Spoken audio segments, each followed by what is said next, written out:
Welcome back to another technical video. Today we'll be going through your question, answering it, and hopefully finding that solution that you need. Guys, remember to stay just a little bit crazy like me, and hopefully you find that resolution you need. Anyway, let's continue on.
And that's it, guys.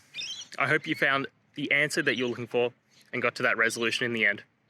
If you did, please take a moment, hit subscribe. I really appreciate it.